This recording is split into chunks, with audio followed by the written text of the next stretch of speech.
পাহাড়ি হয়, বাঙালি হয়, পাহাড়ের লোক হয়, সমতলের লোক হয়, আমাদের পরিচয় একটাই, সেটা হলো কি আমরা সবাই বাংলাদেশি।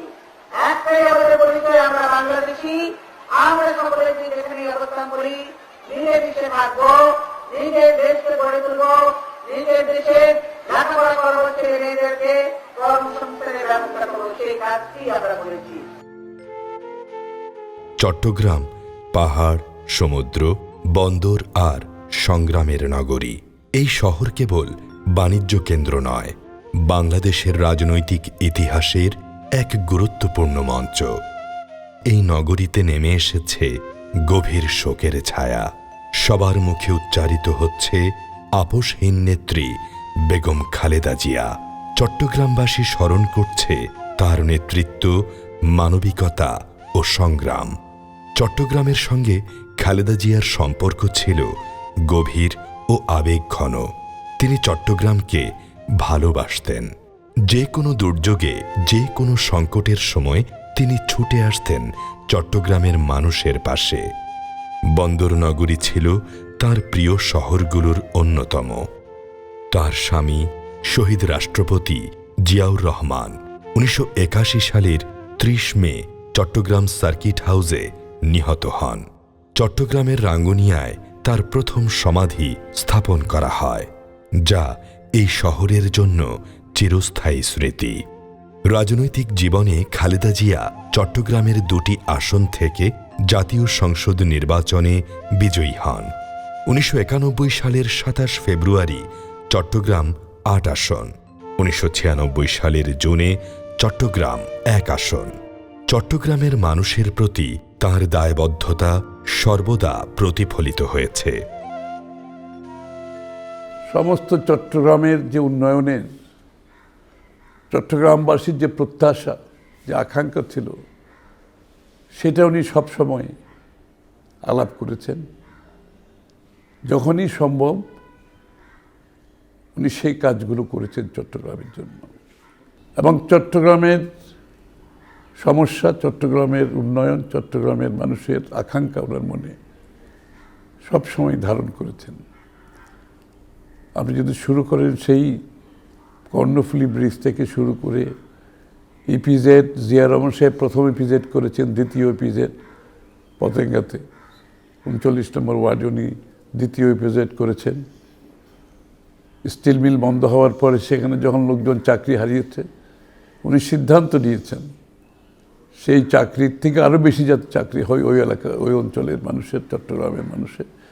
উনি দ্বিতীয় ইপিজেডটি কর্ণফুলী ইপিজেড যেটা হয়েছে সেটা উনি করেছেন। শরীরচর্চা কলেজ করেছেন মহিলাদের জন্য। প্রায় প্রত্যেকটি ওয়ার্ডে নতুন স্কুলের উনি স্কুলগুলো করে দিয়েছেন। স্কুলগুলো সবগুলো যেগুলো পুরনো স্কুল ছিল সেগুলোর উন্নয়ন করেছেন। সমস্ত চট্টগ্রামে সেটা করেছেন। চট্টগ্রাম বোর্ড করেছেন, চট্টগ্রাম টেলিভিশন স্টেশন করেছেন, চট্টগ্রাম এয়ারপোর্ট, সবগুলো কাজ উনি সমাপ্ত করেছেন। চট্টগ্রামে স্টক এক্সচেঞ্জের অনুমতি উনি দিয়েছেন, যেটা আমি প্রথম সভাপতি হিসাবে দায়িত্ব পালন করেছি। চট্টগ্রাম স্টক এক্সচেঞ্জ সেটা উনি করেছেন।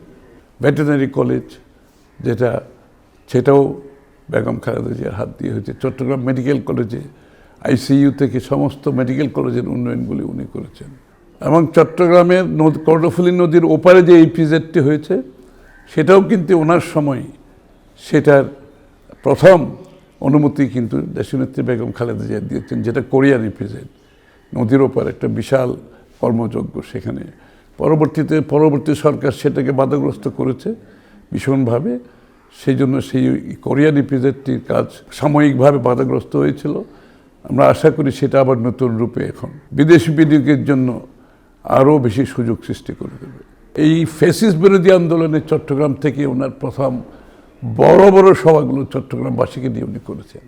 আপনারা লক্ষ্য করবেন সব সময় উনি চট্টগ্রাম থেকে আন্দোলনের সূচনা করেছেন। লং মার্চের বলেন, পোলো গ্রাউন্ডে যে সভা উনি করেছেন 20 থেকে 30 লক্ষ লোকের সমাগমে, বাংলাদেশে এত বড় সভা তখন আর হয় নাই।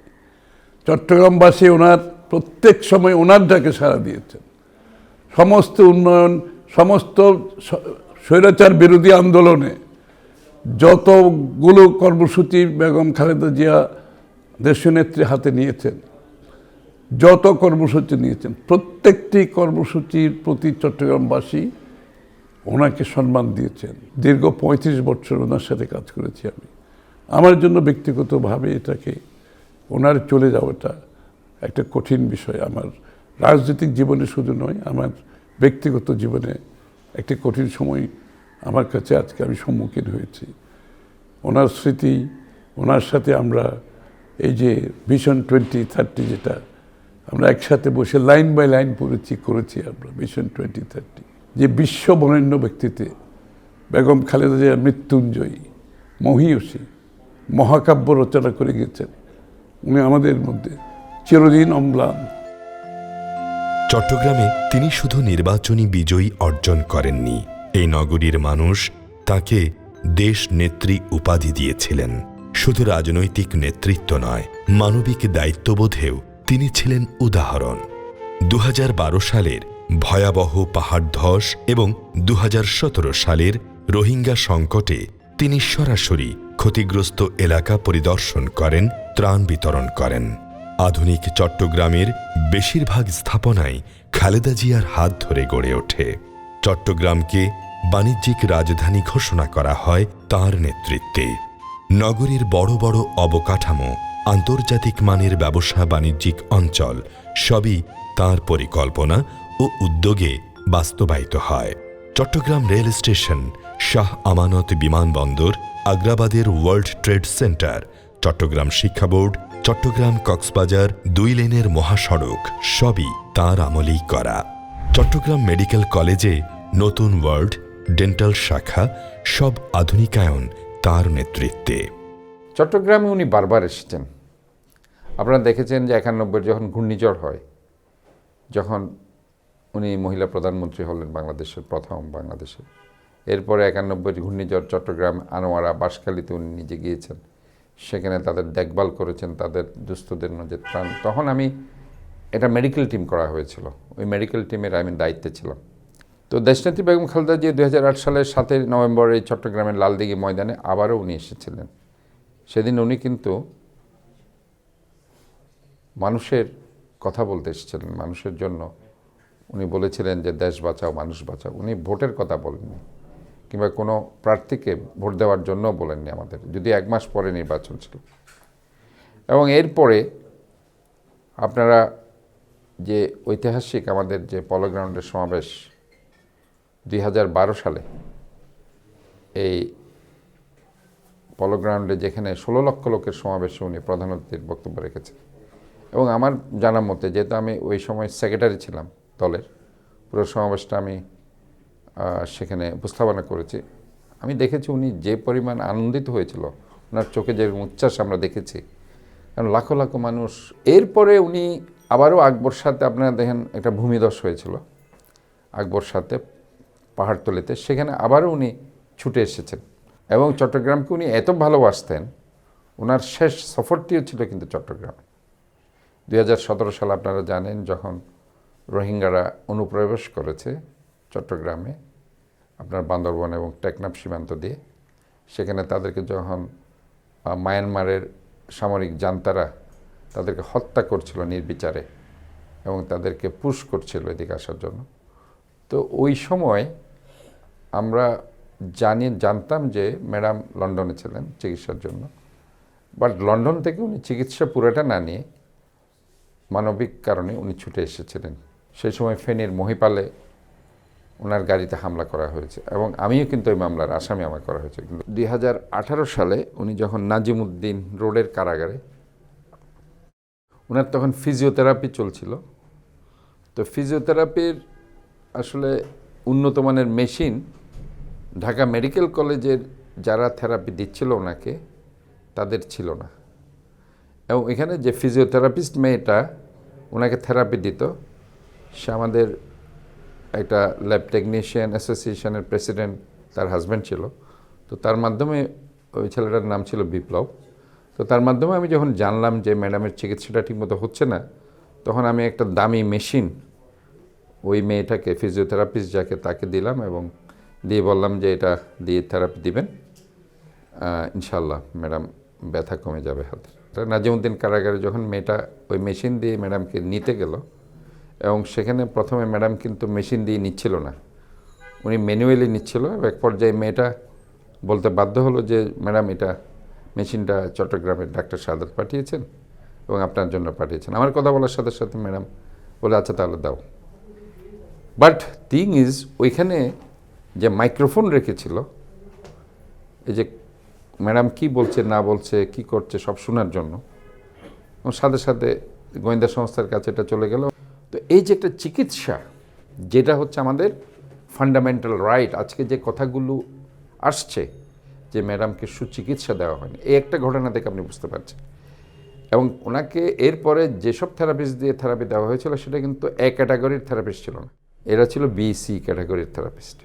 সেখানেও তার প্রতি অনেক অন্যায় করা হয়েছে, অবিচার করা হয়েছে। 23শে নভেম্বর উনি ভর্তি হয়েছেন এবার কেয়ার হসপিটালে। এর একদিন আগে 20 কিংবা 21শে নভেম্বর আপনাদের মনে আছে সশস্ত্র দিবসে উনি সেদিন গিয়েছিলেন, এবং আলটিমেটলি ওনার শেষ যে কথাগুলো এয়ারে এসেছে অন এয়ারে, সেটা হচ্ছে গাড়িতে যখন উনি উঠে যাচ্ছিলেন 3 বাহিনীর প্রধানকে উনি কিন্তু বলেছেন যে ঢাকাতে যে একটা ভূমিকম্প হয়েছিল এর 2-1 দিন আগে 5.7 রেক্টার স্কেলে, অনেক মানুষ মৃত্যুবরণ করেছে, আহত হয়েছে, তাদের ঠিকমতো রিকভারি হচ্ছে কিনা এই কথাটা কিন্তু জিজ্ঞেস করেছেন। সেটাও কিন্তু মানবিক কথা উনি বলেছেন।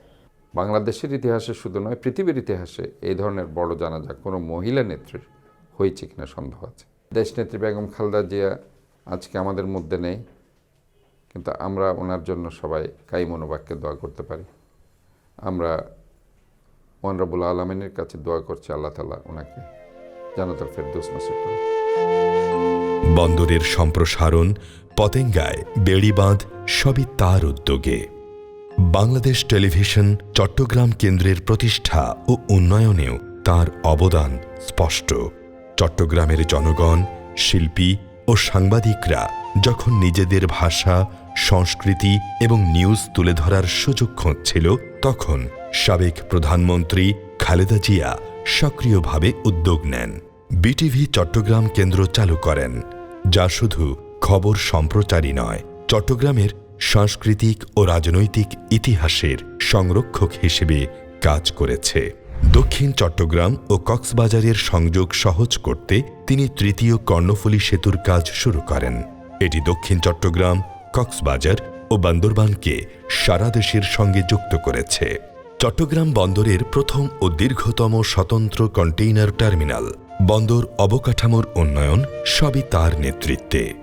শিক্ষা, স্বাস্থ্য, অবকাঠামো, খেলাধুলা, চট্টগ্রামের প্রতিটি ক্ষেত্রে তার ছোঁয়া স্পষ্ট। চট্টগ্রাম বিশ্ববিদ্যালয়, মেডিকেল কলেজ, ফরেস্ট ইনস্টিটিউট ভবন সবই তার আমলেই নির্মিত। খালেদা জিয়ার নেতৃত্বে বিএনপি প্রার্থীরা চট্টগ্রামে বরাবরই বিজয়ী হয়েছেন। জনগণের আস্থা তিনি কখনো ম্লান হতে দেননি। 1991 নির্বাচনে উনি চট্টগ্রাম 8 থেকে নির্বাচন করেছিলেন, এবং সেটা হচ্ছে চট্টগ্রামের প্রতি তার ভালোবাসা। চট্টগ্রাম 8 তখন সেই পতেঙ্গা থেকে শুরু করে একেবারে চট্টগ্রাম মহানগরীর অর্ধেক এলাকা জুড়ে ছিল, এবং উনি চট্টগ্রাম 8 থেকে নির্বাচন করেছিলেন। আমাকে ডেকে উনি প্রধান সমন্বয়কের দায়িত্ব দিয়েছেন। পরবর্তীতে নির্বাচিত হয়েছেন চট্টগ্রাম 8 আসন থেকে, এবং উনি সেই আসন ছেড়ে দেওয়ার পরে চট্টগ্রাম 8 আসনের ভার আমার হাতে উনি তুলে দেন। চট্টগ্রাম ছিল তার স্মৃতি ও ভালোবাসার বড় জায়গা। তিনি শুধু একজন রাজনীতিবিদ ছিলেন না, একজন মানবিক অভিভাবকও ছিলেন। গণতন্ত্র, মানবাধিকার ও ভোটাধিকারের জন্য সংগ্রাম করেছেন, নির্যাতিত হয়েছেন, কারাবরণ করেছেন, কিন্তু কখনো আপোস করেননি। আমার 11 মাস আগে যখন আব্বাকে নিয়ে আমি দেশনেত্রী বেগম খালেদা জিয়ার সাথে কথা বলবার সুযোগ পেয়েছিলাম, তখন আমরা বিভিন্ন ডেভেলপমেন্ট ওয়ার্কস যেগুলো তার আমলে হয়েছিল সেগুলো নিয়ে আমি বলতে গিয়ে কিছু রিসেন্টলি যে মেগা প্রজেক্টসগুলো হয়েছে সেগুলো নিয়েও আলাপ হয়েছে, এবং তখন তিনি কোনো শব্দ না নিয়ে শুধু আফসোস করলেন। এই যে আফসোসটা করলেন, আমার তখন ওনার আফসোসটা ছিল একটা আওয়াজ, আহ, এবং এই এক্সপ্রেশনে আমি বুঝতে পারলাম তিনি শুধু ভাবেন যে জনগণের টাকা যেন জনগণের কল্যাণেই ব্যয় হয়, লুটেরাদের কাছে চলে না যায়। এই বিষয়টি আমাকে দারুণভাবে নাড়া দিয়েছে, কেননা তিনি কোনো শব্দ না নিয়েই আমাকে বোঝাতে পারলেন এই বিষয়টি, শুধু চাহনি দিয়ে, এবং শুধু বললেন আহ। আর আরেকটি বিষয় যেটা আমার দারুণভাবে মনে দাগ কেটেছে, সেটা হলো তার কোনো কটূক্তি অথবা কোনো নেতিবাচক শব্দ কখনো ব্যবহার না করা। বাংলাদেশে আমরা যে রাজনীতিতে অভ্যস্ত, সে রাজনীতিতে মনে হয় আমরা প্রতিপক্ষকে ঘায়েল করবার জন্য প্রথমে শব্দ দিয়ে নানাভাবে তাদেরকে ঘায়েল করে ফেলার চেষ্টা করি। অনেক সময় সে কারণে খুব নেতিবাচক এবং খুব কটু শব্দও নিয়ে ফেলি, অথবা আমাদের আচরণ, আমাদের এক্সপ্রেশনেও থাকে। দেশনেত্রীর আজ পর্যন্ত আমি সেই ধরনের কোনো এক্সপ্রেশন দেখি নাই, অথচ কতটা তিনি, আমরা জানি যে কত আপোষহীন তার নেতৃত্ব, কত দারুণভাবে, কঠিনভাবে, দৃঢ় প্রত্যয়ের সাথে তিনি নেতৃত্ব দিতে জানতেন। সে কারণেই স্বৈরাচার বিরোধী আন্দোলন এত সফল হয়েছিল, এবং সে কারণেই তার আমলের আমাদের বাংলাদেশের যে ম্যাক্রো ইকোনমিক স্টেবিলাইজেশন এসেছিল, সেটা বলা হয় সেটা তো তার কারণেই, এই দৃঢ় নেতৃত্বের কারণে, রাষ্ট্রনায়কের যে রোল তার ছিল। আমি তার কাছ থেকেই আসলে অনুপ্রেরণা পেয়েছি যে ইলেকশন, রাজনীতি এগুলো ক্ষমতার আহ্বানে নয়, রাজনীতি হবে সেবার শপথ নিয়ে। আমি সেই মন্ত্রটাও অথবা সেই দীক্ষাটাও দেশনেত্রী বেগম খালেদা জিয়া থেকেই পেয়েছি। চট্টগ্রামে অনুষ্ঠিত সর্বশেষ সমাবেশটি করেছিলেন 2017 সালে।